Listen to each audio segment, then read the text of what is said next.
அம்மா. வாமா. நல்லா இருக்கியா? நல்லா இருக்கம்மா. நீ எப்படிமா இருக்க? நல்லா இருக்கம்மா. எங்க தம்பி வரல? வரலம்மா, அவர் வேலைக்கு போயிட்டார். நான் மட்டும் தான் வந்தேன். அப்படியா? சரி சரிம்மா. என்னம்மா திடீர்னு?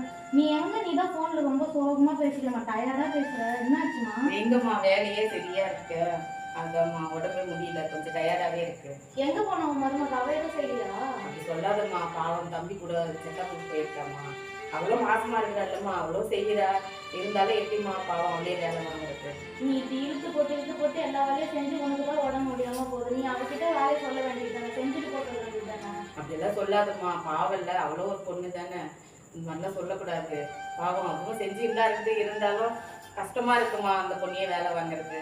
நீ இப்படியே பேசுமா, நீ சொல்றது எனக்கு புரிஞ்சுக்க போறது இல்லை. எப்ப பார்த்தாலும் அவளுக்கு சப்போர்ட் பண்ணியே பேசுனது.